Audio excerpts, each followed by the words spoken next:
اللہ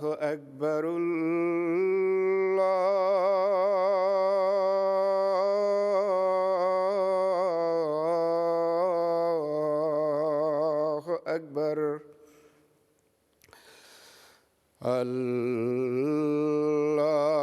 اللہ اکبر اللہ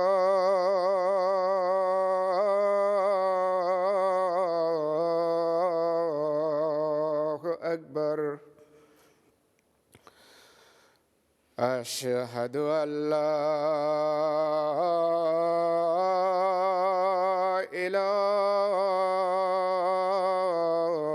إله إلا الله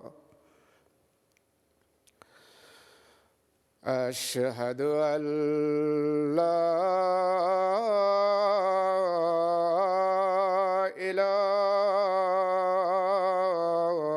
إله إلا الله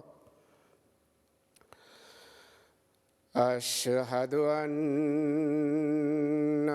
محمدًا رسول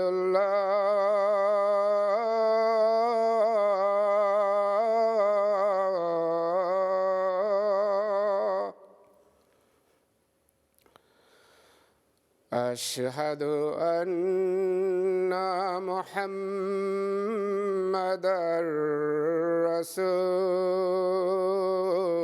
رسول الله حي على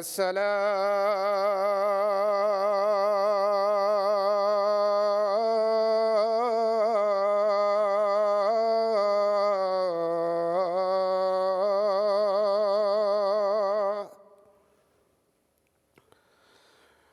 حي على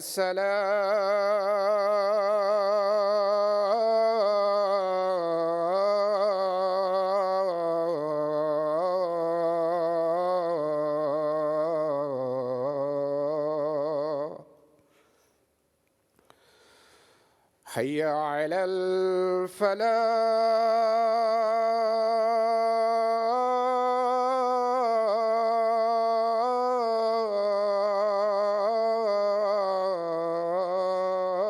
الفلاح حي على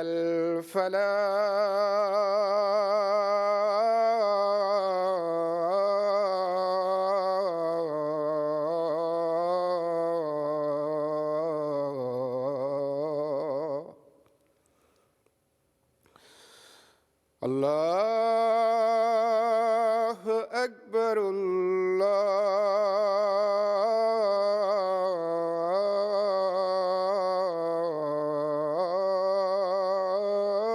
الله أكبر لا إله إلا الله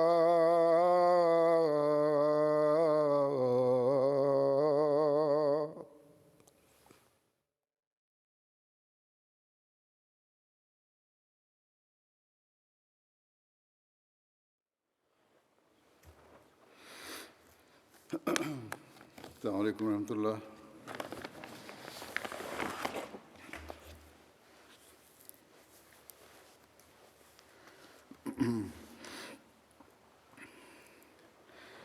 أشهد أن لا إله إلا الله وحده لا شريك له وأشهد أن محمدًا عبده ورسوله أما بعد فأعوذ بالله من الشيطان الرجيم بسم الله الرحمن الرحيم الحمد لله رب العالمين الرحمن الرحيم مالك يوم الدين إياك نعبد وإياك نستعين اهدنا الصراط المستقيم صراط الذين أنعمت عليهم غير المغضوب عليهم ولا الضالين.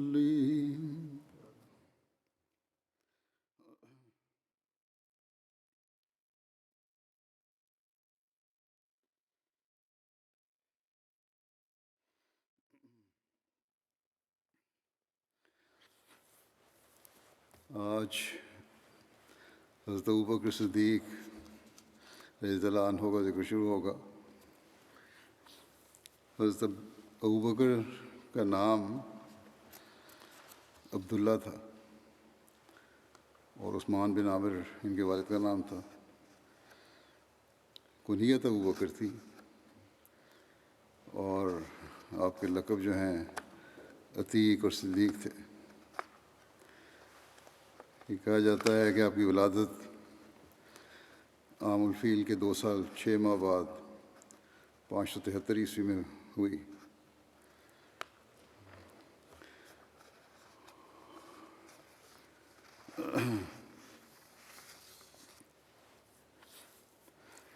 حضرت عمر کا نام جیسا کہ میں نے کہا عبداللہ تھا. آپ کا تعلق قریش کے قبیلہ بنو تیم بن مرہ سے تھا. جاہلیت میں آپ کا نام عبدالکعبہ تھا جسے رسول اللہ صلی اللہ علیہ وسلم نے تبدیل کر کے عبداللہ رکھ دیا. آپ کے والد کا نام عثمان بن عامر تھا اور ان کی کنیت ابو قحافہ تھی اور والدہ کا نام سلمہ بنت صخر بن عامر تھا اور ان کی کنیت ام الخیر تھی. ایک قول کے مطابق آپ کی والدہ کا نام لیلہ بنت صخر تھا. حضرت ابوبکر رضی اللہ عنہ کا شجرہ نسب 7ویں پشت میں مرہ پر جا کر رسول اللہ صلی اللہ علیہ وسلم سے ملتا ہے. اسی طرح حضرت ابوبکر کی والدہ کا سلسلہ نسب ننیال اور ددیال دونوں طرف سے 6ٹھی پشت پر جا کر رسول اللہ صلی اللہ علیہ وسلم سے مل جاتا ہے. ابو قحافہ یعنی حضرت ابوبکر رضی اللہ عنہ کے والد کی اہلیہ ام الخیر ان کے چچا کی بیٹی تھیں، یعنی حضرت ابوبکر کی والدہ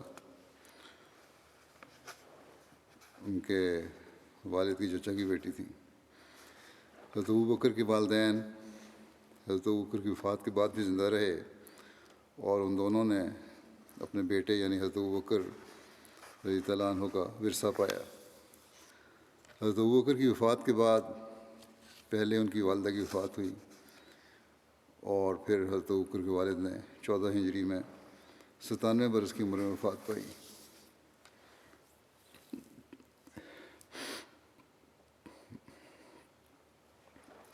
حضرت ابوبکر کے والد اور والدہ دونوں کو اسلام قبول کرنے کی توفیق ملی. آپ کے والد کے ایمان لانے کا واقعہ یوں ہے کہ آپ کے والد فتح مکہ تک ایمان نہیں لائے تھے. اس وقت ان کی بینائی جا چکی تھی. فتح مکہ کے وقت جب رسول کریم صلی اللہ علیہ وسلم مسجد حرام میں داخل ہوئے تو حضرت ابوبکر اپنے والد کو لے کر رسول کریم صلی اللہ علیہ وسلم کی خدمت میں حاضر ہوئے. جب نبی کریم صلی اللہ علیہ وسلم نے ان کو دیکھا تو آپ صلی اللہ علیہ وسلم نے فرمایا، اے ابوبکر، تم اس بوڑھے عمر رسیدہ شخص کو گھر ہی رہنے دیتے، میں خود ان کے پاس آ جاتا. اس پر حضرت ابوبکر نے عرض کیا کہ یا رسول اللہ، یہ اس بات کے زیادہ مستحق ہیں کہ آپ کی خدمت میں حاضر ہوتے، نہ یہ کہ آپ ان کے پاس تشریف لاتے.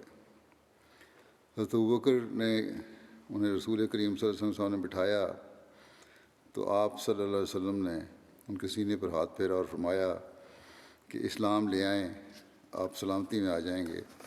چنانچہ ابو قحافہ نے اسلام قبول کر لیا۔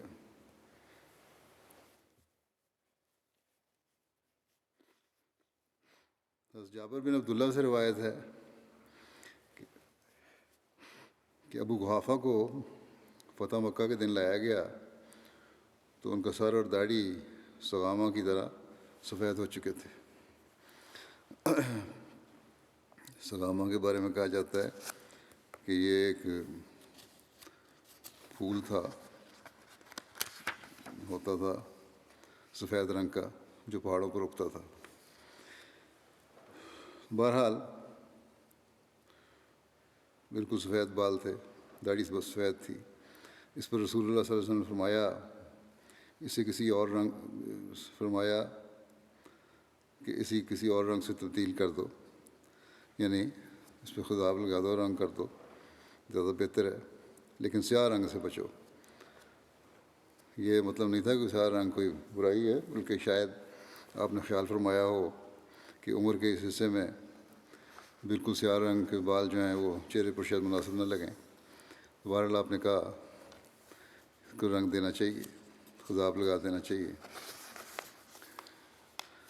حضرت ابوبکر کی والدہ ابتدائی اسلام قبول کرنے والوں میں شامل تھیں۔ اس کا ذکر سیرت حلبیہ میں اس طرح ہے کہ جب رسول اللہ صلی اللہ علیہ وسلم دار ارقم میں تشریف لے گئے تاکہ وہاں آپ اور آپ کے صحابہ چھپ کر اللہ تعالیٰ کی عبادت کر سکیں، اور اس وقت مسلمانوں کی تعداد 38 تھی، اس وقت حضرت ابوبکر نے رسول اللہ صلی اللہ علیہ وسلم کی خدمت میں درخواست کی کہ مسجد حرام میں تشریف لے چلیں۔ آپ صلی اللہ علیہ وسلم نے فرمایا، اے ابوبکر، ہماری تعداد قلیل ہے، لیکن حضرت ابوبکر اصرار کرتے رہے، یہاں تک کہ حضرت صلی اللہ علیہ وسلم اپنے تمام صحابہ کے ساتھ مسجد حرام میں تشریف لائے۔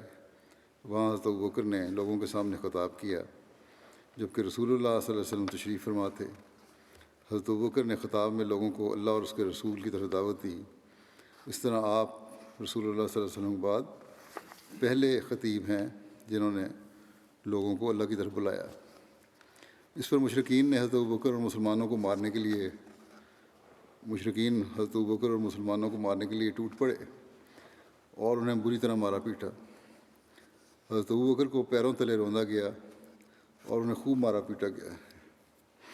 عتبہ بن ربیعہ حضرت ابوبکر کو ان جوتوں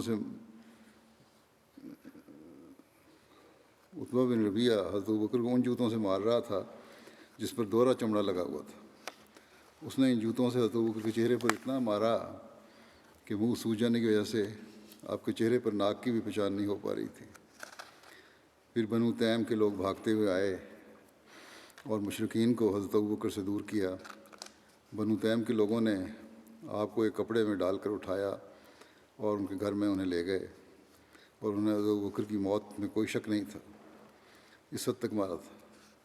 اس کے بعد بنو تیم کے لوگ واپس آئے اور مسجد میں داخل ہوئے، خانہ کعبہ میں، اور انہوں نے کہا، خدا کی قسم، اگر ابوبکر فوت ہو گئے تو ہم ضرور عتبہ کو قتل کر دیں گے جس نے مارا تھا زیادہ۔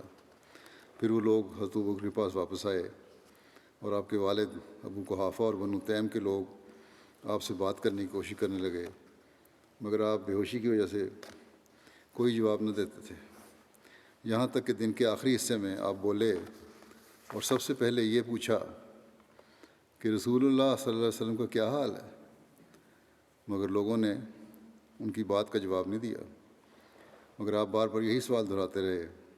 اس پر آپ کی والدہ نے کہا، خدا کی قسم، مجھے تمہارے ساتھی کے متعلق کچھ معلوم نہیں۔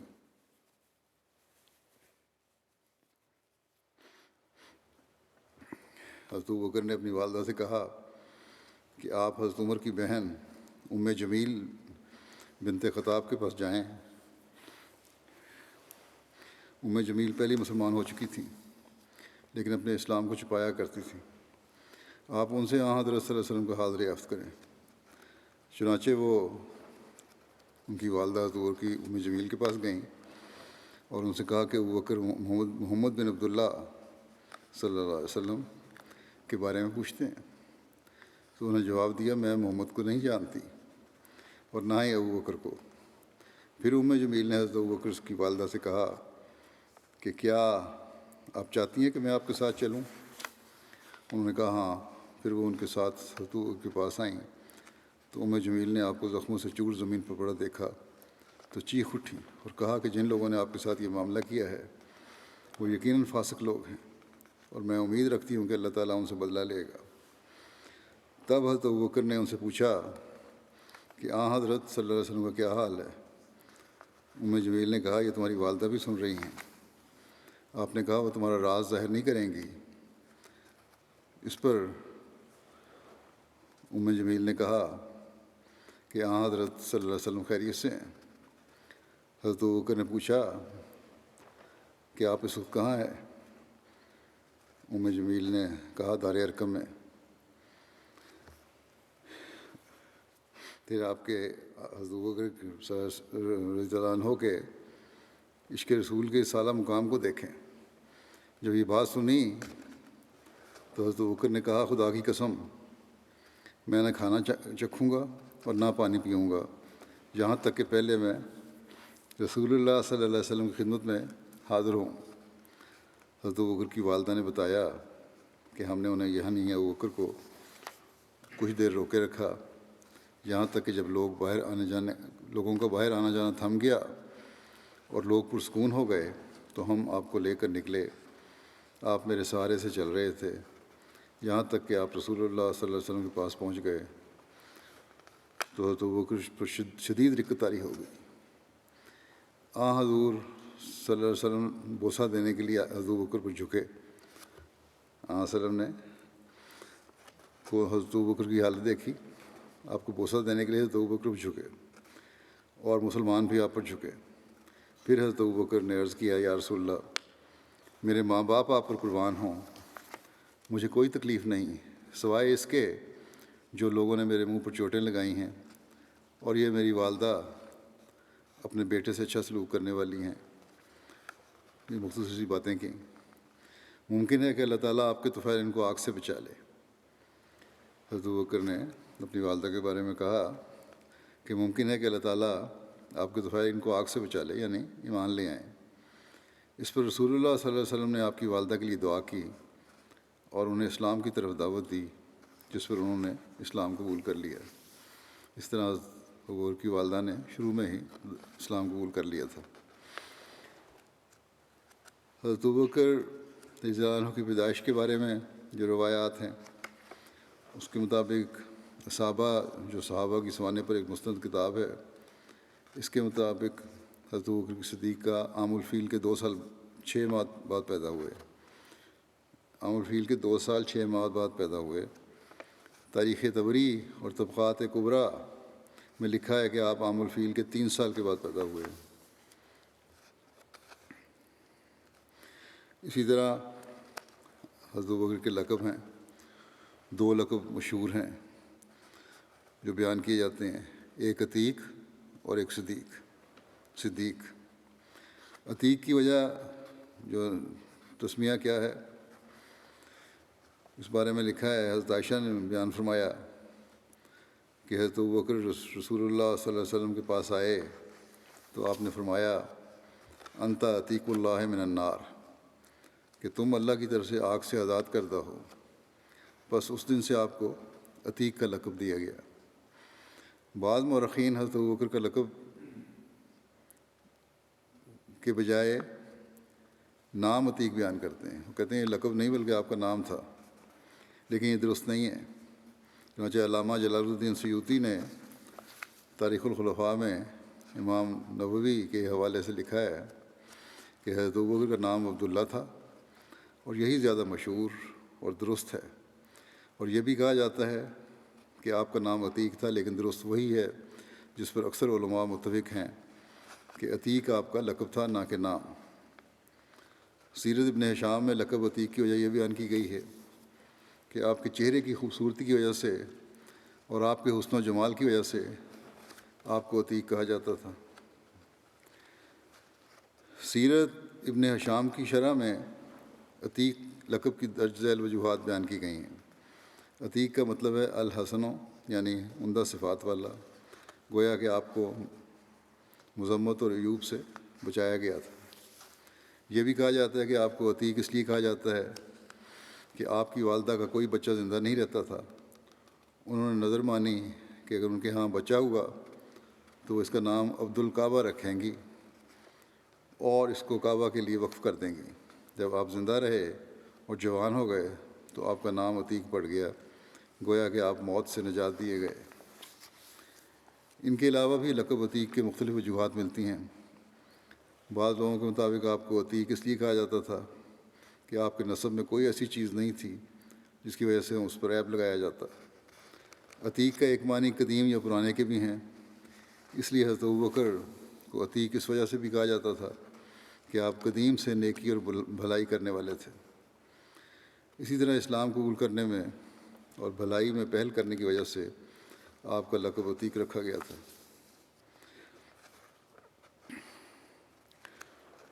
اور جو دوسرا لقب ہے صدیق، اس کی وجہ بیان کی جاتی ہے۔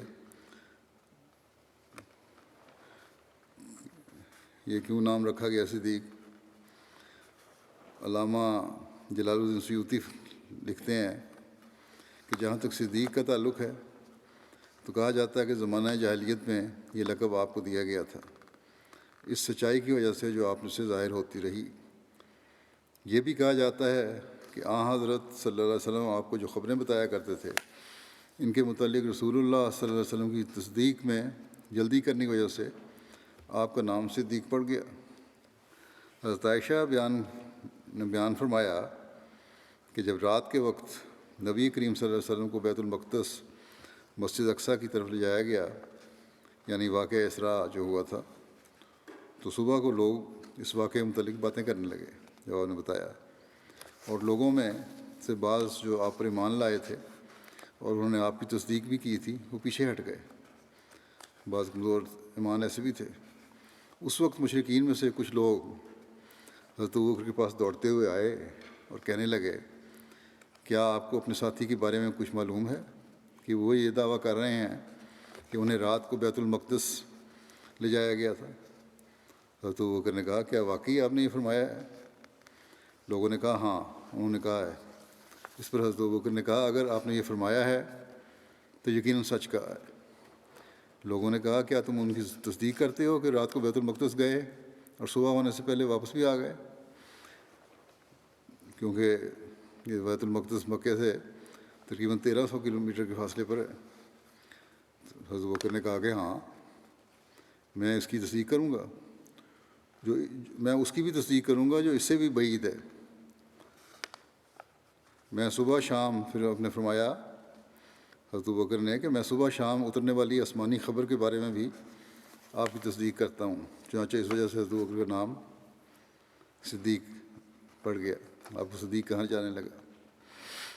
حضرت ابو ہریرہ کے آزاد کردہ غلام ابو وہب نے بیان کیا کہ رسول اللہ صلی اللہ علیہ وسلم نے فرمایا، جس رات مجھے لے جایا گیا یعنی واقعہ اسراء میں، تو میں نے جبریل سے کہا، یقیناً میری قوم میری تصدیق نہیں کرے گی، یعنی میری بات کو سچ نہیں مانے گی۔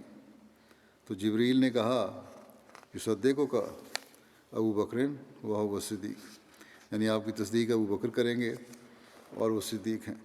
یہ طبقات الکبریٰ میں لکھا ہے۔ حضرت مسلم موعود رضی اللہ عنہ فرماتے ہیں کہ حضرت عائشہ کی روایت یہ ہے کہ جب اسراء کا واقعہ ہوا، لوگ دوڑے دوڑے حضرت ابوبکر کے پاس آئے اور ان سے کہا کہ آپ کو معلوم ہے کہ آپ کا دوست کیا کہتا ہے؟ انہوں نے کہا، کیا کہتا ہے؟ انہوں نے جواب دیا کہ کہتا ہے کہ میں رات بیت المقدس تک ہو کر آیا ہوں۔ حضرت مسلم لکھ رہے ہیں کہ اگر معراج کا ذکر ساتھ ہی آپ نے کیا ہوتا، یعنی کہ ایک ہی وقت میں بتایا ہوتا یا ایک ہی واقعہ ہوتا، تو کفار اس حصے پر زیادہ شور کرتے، مگر انہوں نے صرف یہ کہا کہ حضرت صلی اللہ علیہ وسلم فرماتے ہیں کہ میں رات کو بیت المقدس تک گیا تھا۔ پھر جب حضرت ابوبکر نے حضرت صلی اللہ علیہ وسلم کی تصدیق کی تو لوگوں نے کہا، کیا آپ اس خلاف عقل بات کو بھی مان لیں گے؟ حضرت ابوبکر نے کہا، میں تو اس کی یہ بات بھی مان لیتا ہوں کہ صبح شام اس پر آسمان سے کلام اترتا ہے۔ حضرت مسیح علیہ السلام فرماتے ہیں، حضرت صلی اللہ علیہ وسلم نے جو حضرت ابوبکر رضی اللہ عنہ کو صدیق کا خطاب دیا ہے تو اللہ تعالیٰ ہی بہتر جانتا ہے کہ آپ میں کیا کیا کمالات تھے۔ حضرت صلی اللہ علیہ وسلم نے یہ بھی فرمایا ہے کہ حضرت ابوبکر رضی اللہ عنہ کی فضیلت اس چیز کی وجہ سے ہے جو اس کے دل کے اندر ہے، اور اگر غور سے دیکھا جائے تو حقیقت میں حضرت ابوبکر نے جو صدق دکھایا اس کی نظیر ملنی مشکل ہے۔ اور سچ تو یہ ہے کہ ہر زمانے میں جو شخص صدیق کے کمالات حاصل کرنے کی کوشش کرے اس کے لیے ضروری ہے کہ ابوبکری خصلت اور فطرت کو اپنے اندر پیدا کرنے کے لیے جہاں تک ممکن ہو مجاہدہ کرے، اور پھر حت المقدور دعا سے کام لے جب تک ابوبکری فطرت کا سایہ اپنے اوپر ڈال نہیں لیتا اور اسی رنگ میں رنگین نہیں ہو جاتا، صدیقی کمالات حاصل نہیں ہو سکتے۔ عتیق اور صدیق کے علاوہ یہ بھی کہا جاتا ہے کہ ابوبکر کے دیگر القابات بھی تھے، یعنی جیسے خلیفۃ الرسول اللہ۔ حضرت ابوبکر صدیق کو خلیفۃ الرسول اللہ بھی کہا جاتا تھا۔ چنانچہ ایک روایت میں ذکر ہے ایک آدمی نے حضرت ابوبکر سے کہا، یا خلیفۃ اللہ، اے اللہ کے خلیفہ، تو آپ نے فرمایا خلیفۃ اللہ نہیں بلکہ خلیفۃ الرسول اللہ، یعنی رسول اللہ صلی اللہ علیہ وسلم کا خلیفہ ہوں اور میں اسی پر راضی ہوں۔ صحیح بخاری کے شارح علامہ بدر الدین عینی بیان کرتے ہیں کہ مورخین وغیرہ کا اس بات پر اجماع ہے کہ حضرت ابوبکر صدیق کا لقب خلیفۃ اور رسول اللہ تھا، لیکن ظاہر ہے کہ حضرت ابوبکر کا یہ لقب حضرت صلی اللہ علیہ وسلم کی وفات کے بعد ان کے خلیفہ ہونے کی وجہ سے دیا گیا تھا۔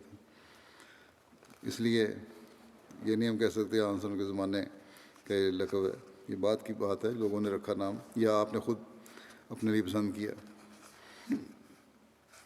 اواہم ایک یہ بھی لقب ہے۔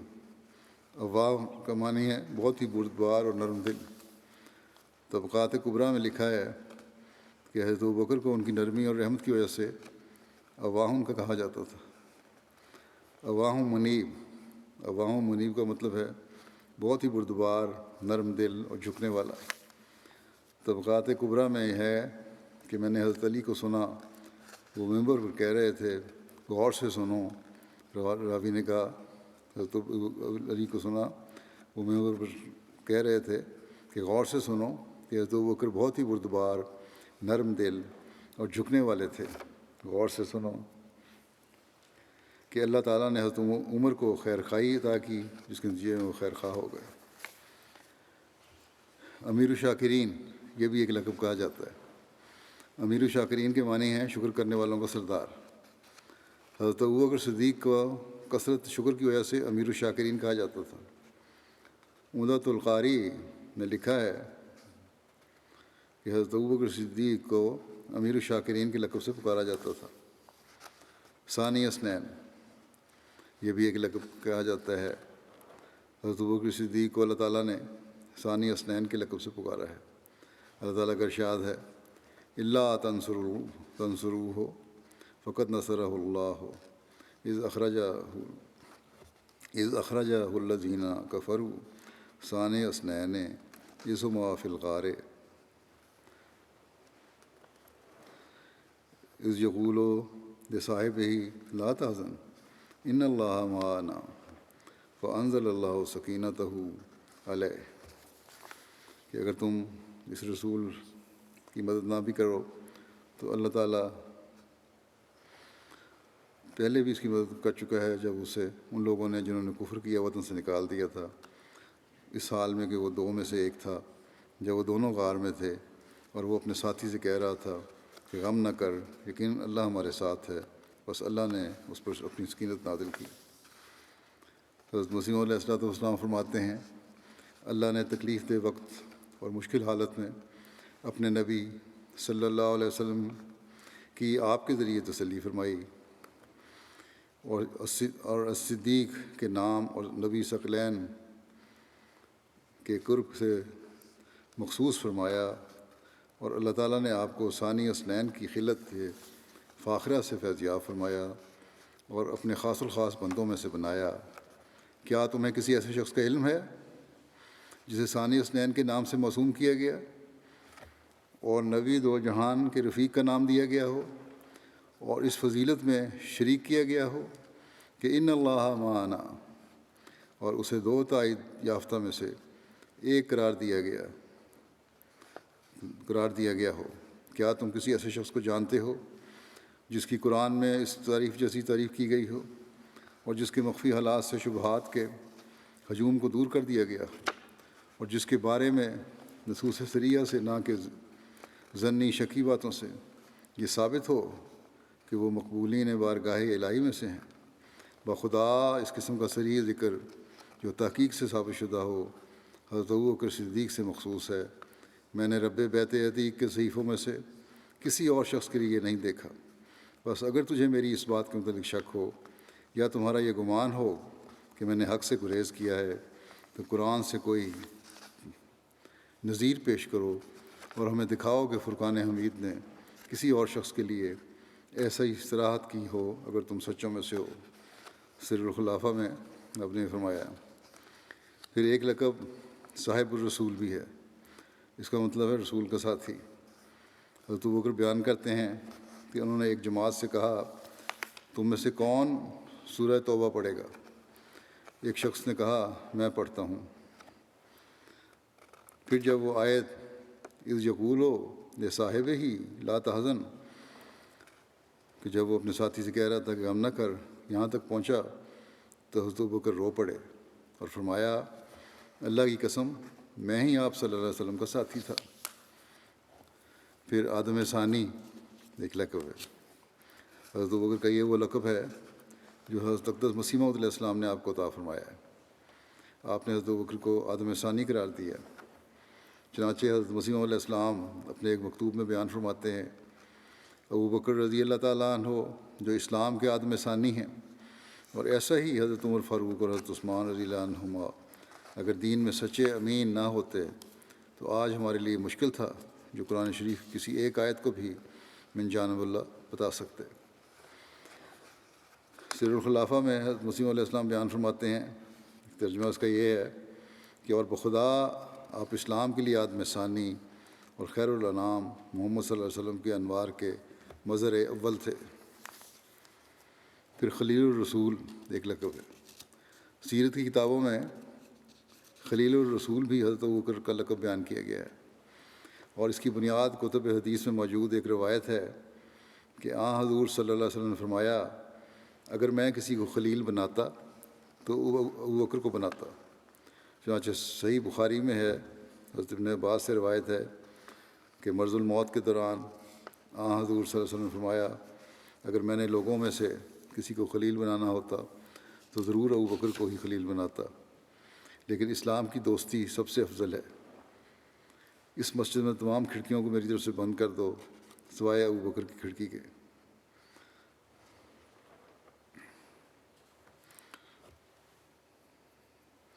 یہ ہمارے ریسرچ سیل نے یہاں یہ سوال اٹھایا ہے، ٹھیک سوال ہے ان کا، کہ اس روایت میں صرف یہ ثابت ہوتا ہے کہ اگر حضرت صلی اللہ علیہ وسلم اپنا خلیل کسی کو بناتے تو ابوبکر کو بناتے، لیکن بنایا نہیں۔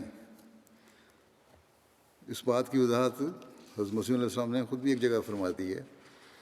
چنانچہ حضرت مسیح علیہ السلام فرماتے ہیں کہ حضرت صلی اللہ علیہ وسلم کے اس قول کہ اگر میں کسی کو دنیا میں خلیل بناتا تو حضرت ابوبکر کو بناتا کی تشریح یہ ہے، اس کو تشریح کرتے ہوئے آپ نے فرمایا کہ یہ جملہ بھی قابل تشریح ہے۔ حضرت ابوبکر کو آپ دوست تو رکھتے تھے، پھر اس کا کیا مطلب؟ بات اصل میں یہ ہے کہ خلت اور دوستی تو وہ ہوتی ہے جو رگ و ریشہ میں دھنس جائے، اور وہ تو صرف اللہ تعالیٰ ہی کا خاصہ اور اس کے لیے مخصوص ہے۔ دوسروں کے ساتھ محض اخوت اور برادری ہے۔ خلت کا مفہوم ہی یہی ہے کہ وہ اندر دھنس جاوے، یعنی بہت اعلیٰ قسم کی جو پہچان ہے خلت کی وہ یہ ہے، اعلیٰ مقام ہے، جیسے یوسف زلیخا کے اندر رچ گیا تھا۔ بس یہی معنی حضرت صلی اللہ علیہ وسلم کے اس پاک فکرے کے ہیں کہ اللہ تعالیٰ کی محبت میں تو کوئی شریک نہیں ہو سکتا۔ دنیا میں اگر کسی کو دوست رکھتا تو ابوبکر کو رکھتا، اللہ تعالیٰ کا تو ایک مقام ہے، اس جیسا مقام کسی کو نہیں مل سکتا۔ لیکن بہرحال جو دنیا کی دوستی ہے اس میں اگر کوئی دوستی ہے تو ابو بکر کی، یعنی دوستی تو تھی لیکن اللہ تعالیٰ سے دوستی کے مقابلے میں نہیں کہا جا سکتا تھا کہ دوستی ہے۔ دنیا میں کہ لوگوں سے اللہ تعالیٰ جیسی دوستی کرنا ایک نبی کے لیے اور خاص طور پہ آمد رسول اللہ علیہ وسلم کے لیے تو ممکن نہیں تھا، یہ ہو ہی نہیں سکتا تھا۔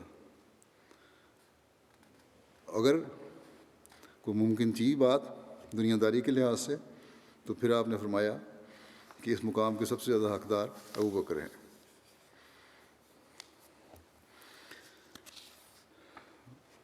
کنیت کیا تھی آپ کی؟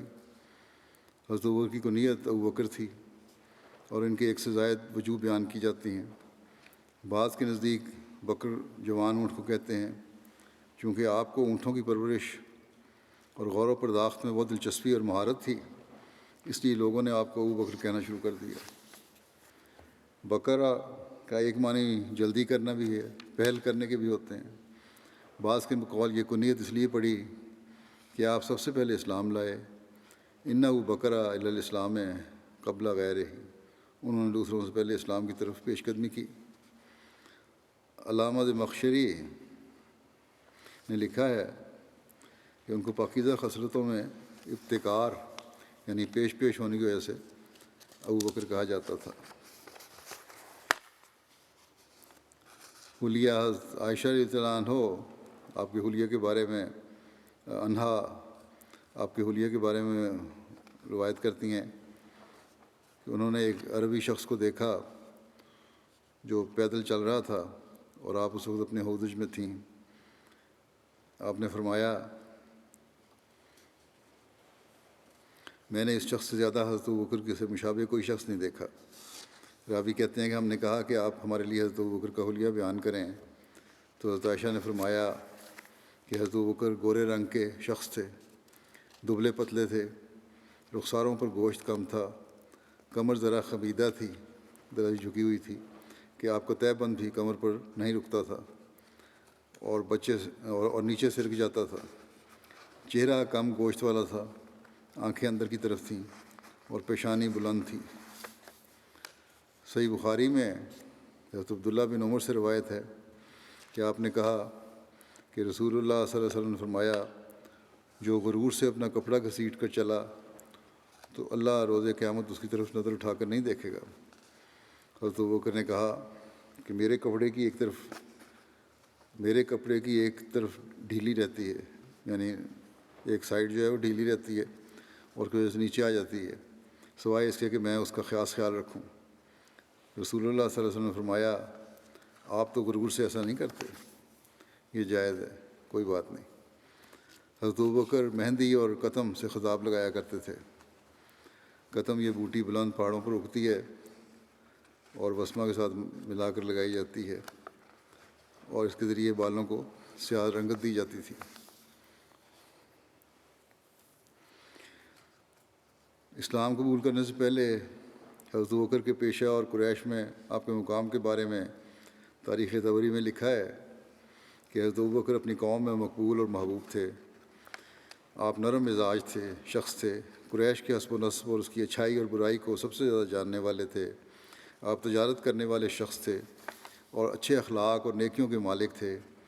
آپ کی قوم کے لوگ ایک سے زائد باتوں کی وجہ سے آپ کے پاس آتے اور آپ سے محبت رکھتے تھے، یعنی آپ کے علم کی وجہ سے، آپ کے تجربات کی وجہ سے اور آپ کی اچھی مجلسوں کی وجہ سے۔ محمد حسن ہیکل لکھتے ہیں کہ قریش کی ساری قوم تجارت پیشہ تھی اور اس کا ہر فرد اسی شغل میں مشغول تھا۔ چنانچہ ابوبکر رضی اللہ تعالیٰ عنہ نے بھی بڑے ہو کر کپڑے کی تجارت شروع کر دی، جس میں انہوں نے غیر معمولی فروغ حاصل کیا اور ان کا شمار بہت جلد مکے کے نہایت کامیاب تاجروں میں ہونے لگا۔ تجارت کی کامیابی میں ان کی جاذب نظر شخصیت اور بے نظیر اخلاق بھی بڑا خاصا دخل تھا۔ رسول کریم صلی اللہ علیہ وسلم کی بعثت کے وقت حضرت ابوبکر کا راس المال 40,000 درہم تھا۔ آپ اس میں سے غلاموں کو آزاد کرواتے اور مسلمانوں کی خبر گیری کرتے رہے یہاں تک کہ جب آپ مدینہ تشریف لائے تو اس وقت آپ کے پاس 5000 درہم باقی تھے۔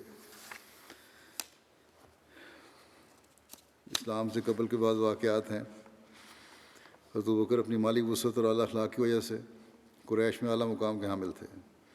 آپ رؤسائے قریش میں سے تھے اور ان کے مشوروں کے محور تھے۔ آپ سب سے زیادہ پاکیزہ اور نیک لوگوں میں سے تھے۔ آپ رئیس، معزز، سخی تھے اور بکثرت اپنا مال خرچ کیا کرتے تھے۔ اپنی قوم میں ہر دل لذیذ اور محبوب تھے، اچھی مجلسوں والے تھے۔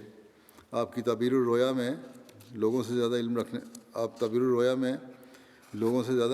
رکھنے والے تھے، یعنی بہت علم تھا آپ کا اس بارے میں۔ علم تعبیر الرؤیا کے بہت بڑے عالم ابن سیرین کہتے ہیں کہ نبی کریم صلی اللہ علیہ وسلم کے بعد حضرت ابوبکر اس امت کے سب سے بڑے تعبیر الرؤیا کے عالم تھے، اور آپ لوگوں میں سب سے زیادہ اہل عرب کے حسب و نسب کو جاننے والے تھے۔ جبیر بن مطعم جو کہ اس فن علم الانصاب میں کمال تک پہنچے ہوئے تھے، انہوں نے کہا کہ میں نے نسب کا علم حضرت ابوبکر سے سیکھا ہے، خاص طور پر قریش کا حسب و نسب، کیونکہ حضرت ابوبکر قریش میں سے قریش کے حسب و نسب اور جو اچھائیاں اور برائیاں ان کے نسب میں تھیں ان کا آپ سب سے زیادہ علم رکھنے والے تھے، اور آپ ان کی برائیوں کا تذکرہ نہیں کرتے تھے، یعنی حضرت ابوبکر برائیوں کا تذکرہ نہیں کرتے تھے۔ اسی وجہ سے آپ حضرت عقیل بن ابو طالب کی نسبت ان میں زیادہ مقبول تھے۔ حضرت عقیل حضرت ابوبکر کے بعد قریش کے حسب و نسب اور ان کے آباء و اجداد اور ان کی اچھائیوں اور برائیوں کے بارے میں سب سے زیادہ جاننے والے تھے، مگر حضرت عقیل قریش کو ناپسندیدہ تھے کیونکہ وہ قریش کی برائیاں بھی گنوا دیتے تھے۔ حضرت عقیل مسجد نبوی میں نسب ناموں عرب کے حالات و واقعات کا علم حاصل کرنے کے لیے حضرت ابوبکر کے پاس بیٹھا کرتے تھے۔ اہل مکہ کے نزدیک حضرت ابوبکر ان کے بہترین لوگوں میں سے تھے، چنانچہ جب بھی انہیں کوئی مشکل پیش آتی وہ آپ سے مدد طلب کر لیا کرتے۔ مکہ میں بسنے والے تمام قبائل کو کعبہ کے مناسب کے لحاظ سے کوئی نہ کوئی منصب حاصل ہوتا تھا اور کوئی فریضہ تفویض ہوتا تھا۔ بنو عبد مناف کے سپرد حاجیوں کے لیے پانی کی فراہمی اور انہیں ضروری آسائشیں فراہم کرنے کا کام سونپا گیا تھا۔ بنو عبد الدار کے ذمہ جنگ کے وقت علم برداری، کعبہ کی دربانی اور دار الندوہ کا انتظام تھا۔ لشکروں کی سپہ سالاری حضرت خالد بن ولید کے قبیلہ بنو مخزوم کے حصے میں آئی تھی۔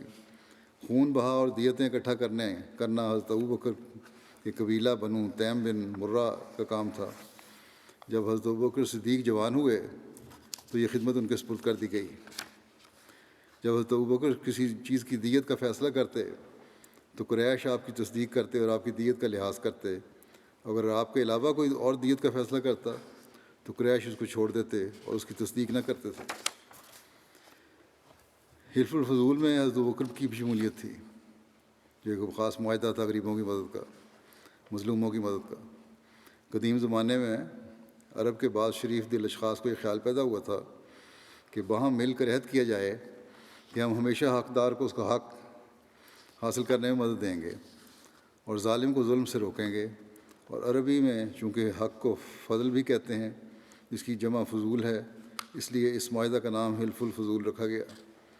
بعض روایتوں کی روح سے چونکہ اس تجویز کے محرک آپ ایسے شخص تھے جن کے ناموں میں فضل کا لفظ آتا تھا، اس لیے یہ عہد حلف الفضول کے نام سے مشہور ہو گیا۔ بہرحال جنگ فجار کے بعد اور غالباً اسی جنگ سے متاثر ہو کر حضرت صلی اللہ علیہ وسلم کے چچا زبیر بن عبد المطلب کے دل میں یہ تحریک پیدا ہوئی کہ اس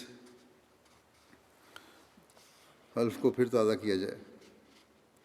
چنانچہ اس کی تحریک پر بعض قبائل قریش کے نمائندگان عبداللہ بن جدعان کے مکان پر جمع ہوئے، جہاں عبداللہ بن جدعان کی طرف سے ایک دعوت کا انتظام تھا۔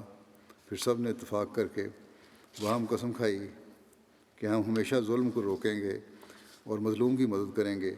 اس عہد میں حصہ لینے والوں میں بنو ہاشم، بنو مطلب، بنو اسد، بنو زہرہ اور بنو تیم شامل تھے۔ حضرت صلی اللہ علیہ وسلم بھی اس موقع پر موجود تھے اور شریک معاہدہ تھے۔ چنانچہ آپ ایک دفعہ نبوت کے زمانے میں فرماتے تھے کہ میں عبداللہ بن جدعان کے مکان پر ایک ایسی قسم میں شریک ہوا تھا کہ کہ اگر آج اسلام کے زمانے میں بھی مجھے کوئی اس کی طرف بلائے تو میں اس پر لبیک کہوں گا۔ ایک مصنف حضرت ابوبکر کی حلف حضور میں شمولیت کا بھی ذکر کرتے ہوئے لکھتے ہیں کہ اس انجمن میں حضور صلی اللہ علیہ وسلم بھی شامل ہوئے تھے اور آپ کے ساتھ حضرت ابوبکر صدیق بھی شامل ہوئے تھے۔ بعثت سے قبل رسول کریم صلی اللہ علیہ وسلم سے آپ کا تعلق اور دوستی کا حال یوں بیان ہوا ہے۔ ابن اسحاق اور ان کے علاوہ بعض اور لوگوں نے بیان کیا ہے کہ حضرت ابوبکر بعثت سے قبل رسول اللہ صلی اللہ علیہ وسلم کے ساتھی تھے۔ وہ آپ صلی اللہ علیہ وسلم کے ساتھ آپ صلی اللہ علیہ وسلم کے صدق اور امانت اور آپ کی پاک فطرت اور عمدہ اخلاق سے اچھی طرح واقف تھے۔ ایک اور روایت میں ذکر ہے کہ زمانہ جاہلیت میں بھی حضرت ابوبکر رسول کریم صلی اللہ علیہ وسلم کے دوست تھے۔ سیر الصحابہ میں لکھا ہے کہ حضرت صلی اللہ علیہ وسلم کے ساتھ بچپن ہی سے ان کو یعنی حضرت ابوبکر کو خاص انس اور خلوص تھا اور آپ صلی اللہ علیہ وسلم کے حلقہ احباب میں داخل تھے۔ اکثر تجارت کے سفروں میں بھی ہمراہی کا شرف حاصل ہوتا تھا۔ حضرت مرزا بشیر احمد صاحب نے بعثت سے قبل رسول کریم صلی اللہ علیہ وسلم کے حلقہ احباب کا ذکر کرتے ہوئے لکھا ہے کہ بعثت سے پہلے حضرت صلی اللہ علیہ وسلم کے دوستانہ تعلقات کا دائرہ بہت ہی محدود نظر آتا ہے۔ دراصل شروع سے ہی آپ کی طبیعت علیحدگی پسند تھی اور آپ نے اپنی عمر کے کسی حصے میں بھی مکے کی عام سوسائٹی میں زیادہ خلا ملا نہیں کیا۔ تاہم بعض لوگوں نے بھی جن کے ساتھ آپ کے دوستانہ تعلقات تھے، ان سب میں ممتاز حضرت ابوبکر یعنی عبداللہ بن ابی قحافہ تھے، جو قریش کے ایک اعلیٰ خاندان سے تعلق رکھتے تھے اور اپنی شرافت اور قابلیت کی وجہ سے قوم میں بڑی عزت کی نظر سے دیکھے جاتے تھے۔ دوسرے درجے پر حکیم بن حزام تھے، حضرت ختیجہ کے بھتیجے تھے۔ یہ نہایت شریف الطبع آدمی تھے۔ شروع میں یہ اسلام نہیں لائے، لیکن اس حالت میں بھی حضرت صلی اللہ علیہ وسلم سے بہت محبت اور اخلاص رکھتے تھے۔ آخر سعادت طبی اسلام کی طرف کھینچ لائی۔ پھر زید بن عمر سے بھی حضرت صلی اللہ علیہ وسلم کے تعلقات تھے۔ یہ صاحب حضرت عمر کے قریبی رشتہ دار تھے اور ان لوگوں میں سے تھے جنہوں نے زمانہ جاہلیت میں ہی شرک ترک کر رکھا تھا اور اپنے آپ کو دین ابراہیمی کی طرف منسوب کرتے تھے، مگر یہ اسلام کے زمانے سے پہلے ہی فوت ہو گئے۔ بہرحال حضرت ابوبکر نمبر 1 پہ تھے جو تعلقات میں تھے حضرت صلی اللہ علیہ وسلم کے ساتھ۔ زمانہ جاہلیت سے ہی حضرت ابوبکر کو شرک سے نفرت تھی اور اجتناب کرتے تھے۔ حضرت ابوبکر نے زمانہ جاہلیت میں بھی کبھی شرک نہیں کیا اور نہ کبھی کسی بت کو سجدہ کیا۔ چنانچہ سیرت حلبیہ میں لکھا ہے کہ بیان کیا جاتا ہے کہ یقیناً حضرت ابوبکر نے کبھی کسی بت کو سجدہ نہیں کیا تھا۔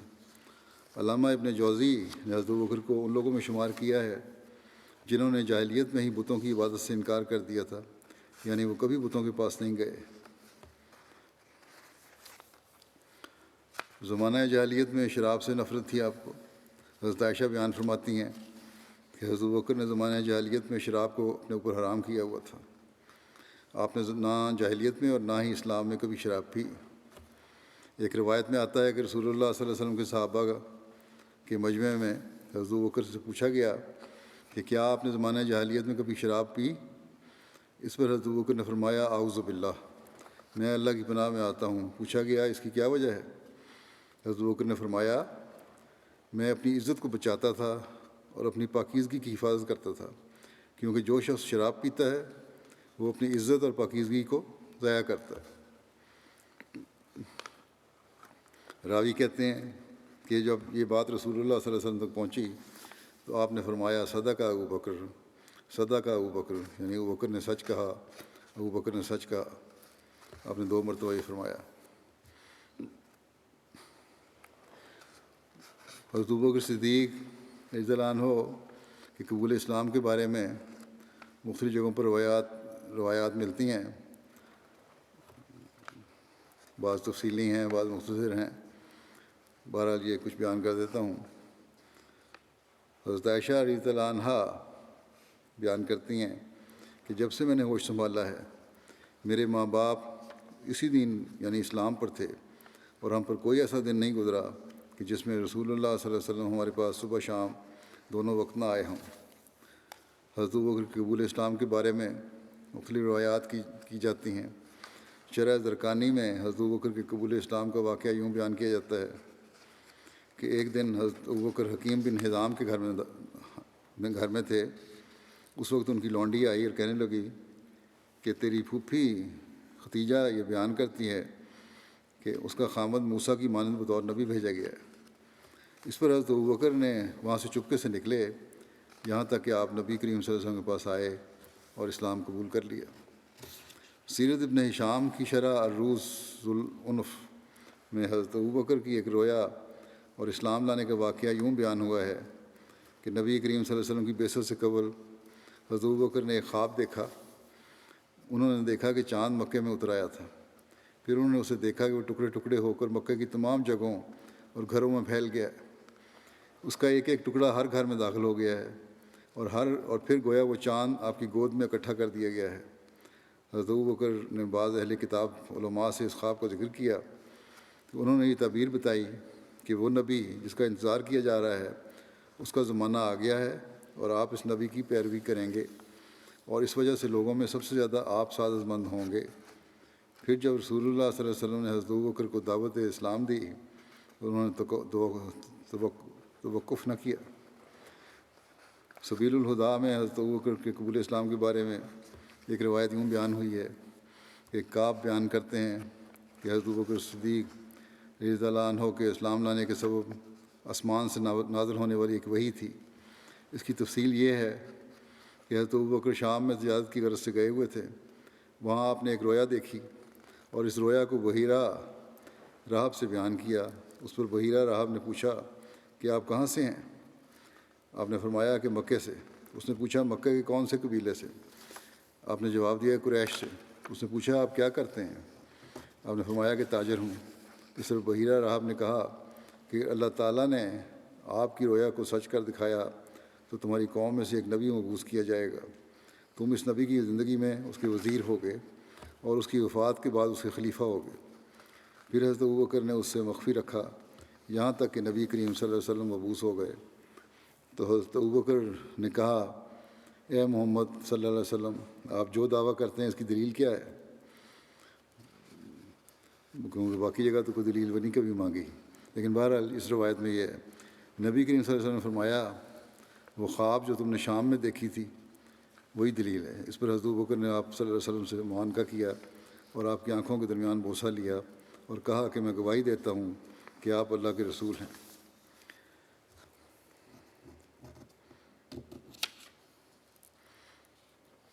اس روایت میں حضرت ابوبکر کی ایک رویا کا تذکرہ ہوا ہے، لیکن اس کی تفصیلات اس جگہ درج نہیں کہ اس رویا میں حضرت ابوبکر نے کیا دیکھا تھا۔ تاہم سیرت حلبیہ سے معلوم ہوتا ہے کہ یہ اسی رویا کی طرف اشارہ ہے جس میں حضرت ابوبکر نے دیکھا کہ چاند ٹکڑے ٹکڑے ہو کر گرا ہے، جس کا پہلے تذکرہ گزر چکا ہے، پہلے بیان ہو چکا ہے۔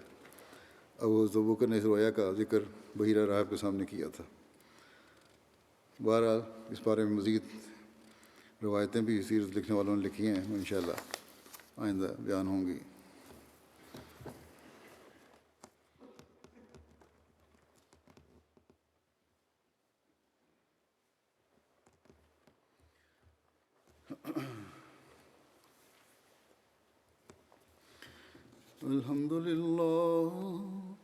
الحمد لله نحمده ونستعينه ونستغفره ونؤمن به ونتوكل عليه ونعوذ بالله من شرور أنفسنا ومن سيئات أعمالنا من يهده الله فلا مضل له ومن يضلل فلا هادي له ونشهد أن لا إله إلا الله ونشهد أن محمدا عبده ورسوله عباد الله رحمكم الله إن الله يأمر بالعدل والإحسان وإيتاء ذي القربى وينهى